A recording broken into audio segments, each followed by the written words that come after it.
Greetings programs, Bobcat here in the Artmind Studios, and I wanted to bring to you my first 100 round review, first impression of my new Ruger RXM in 9mm. The RXM is a collaboration between Ruger and Magpul, and it is a fire control group style firearm where the serialized actual firearm, according to the ATF, is a control module that sits inside here, making everything else completely interchangeable, as opposed to, say, Security 9 Compact or the PC9 Carbine, where the serialized portion is actually this whole lower part here, or this whole metal upper part here, which cannot be changed, to my knowledge, terribly easily without a whole lot of paperwork that I don't want to deal with. And before I touch anything on the table, notice the empty chamber indicators. YouTube thought police, there's not a live round in the building, everything's unloaded, safety, safety, safety. These are 9mm A Zoom snap caps. Great for dry fire practice, failure fire practice, that sort of thing. More on these in a moment. I got this because I wanted something that fits my hand a little better than Security 9 Compact. I'll show you. So, take this guy out. My pinky just slides right off the bottom here, you know, and even with the flat Security 9 magazines, you know, that still doesn't help too much. Magazines, you can get a little lip there, and that gives you a little better grip, but the gun's pretty snappy, conceals great, it shoots pretty good. I'm a fan, but I wanted something that just physically felt better. So I got the RXM, which it fits my hand really well.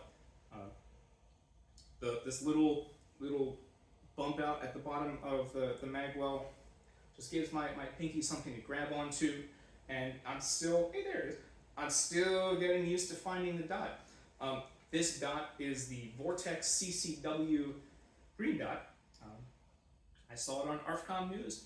I thought I'd give it a try. It was easy to install. It came with a nice metal tool that actually is good for getting the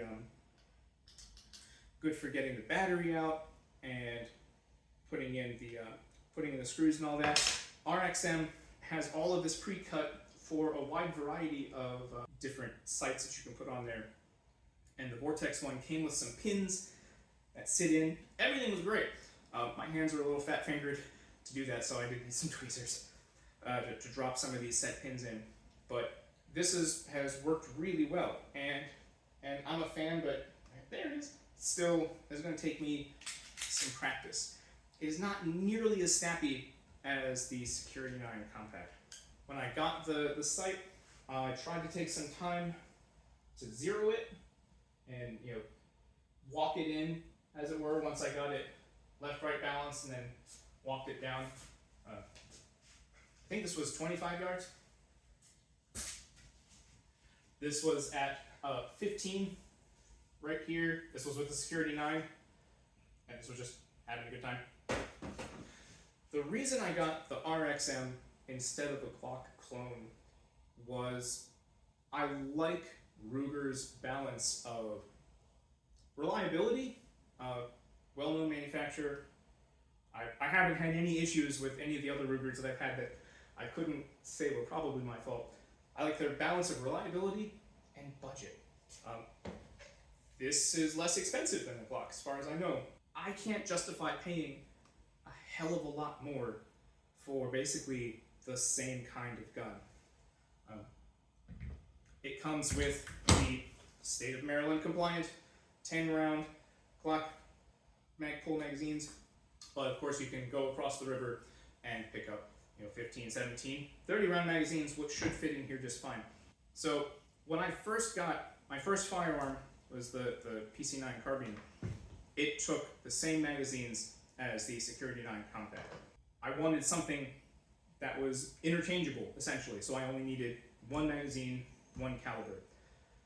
When I realized that this just wasn't going to quite do what I wanted it to do as far as feel and all of that, and I looked for a different firearm.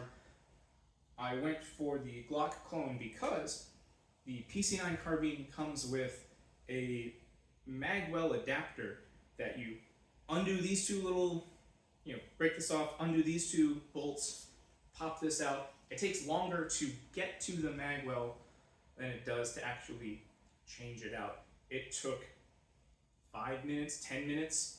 Most of that time was looking for the Allen wrench to spin these out. So I wanted something that, a magazine that would be now compatible between these two as opposed to these two.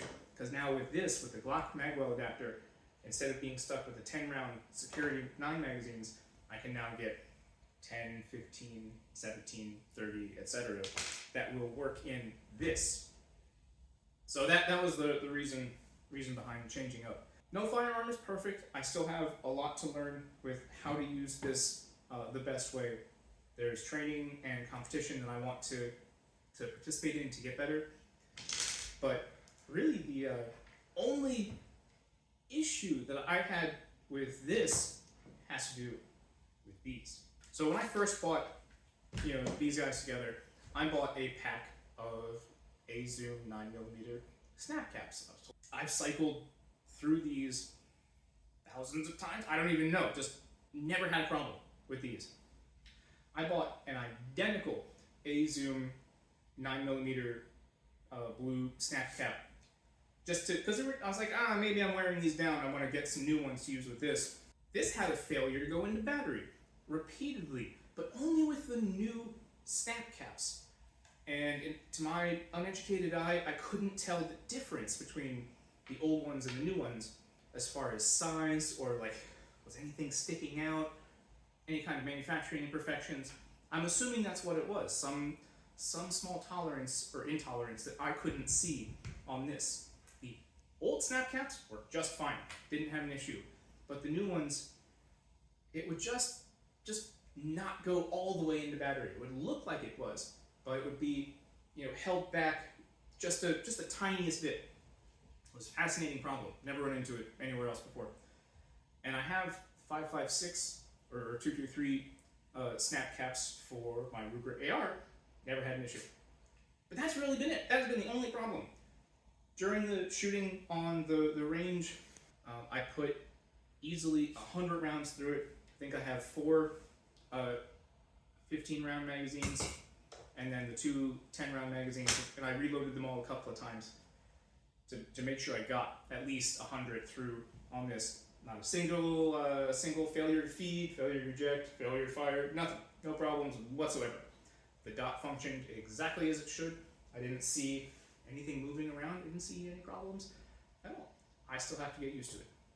And of course I took the Security 9 out just to do a side-by-side, because now I have 2 pistols that I can compare recoil and accuracy over distance as good as I can get, all that sort of stuff. It was a really interesting experience. I'm still fairly new with firearms, and it's fascinating to me to try different ones side by side, especially as similar as they can be. But yeah, I'm a big fan. Shout out to the FFL that JP Tactical helped me get this RXM. They had some really good customer service that I didn't expect. So when I picked this up, and I do HVAC, so I noticed greasy stains and stuff on mechanical parts that are new versus ever so slightly used. And the first thing that caught my attention was there was a little powder residue on the magazine. And I, sitting there doing paperwork, and I popped it out, and I'm like, hey, did you take this out to go and test fire it? Just to see how it does. And you're like, no, of course not. I don't care if he did. I just want to know, no big deal. And I thought it was just the magazine, so I picked this up and stuck my finger in the chamber, and sure enough, a little powder residue ring right on the end of the chamber. And he contacted his distributor and contacted Ruger, and within hours, they both got back and said, no, Ruger test fires everything as part of their quality control. That's good to know. That's pretty cool.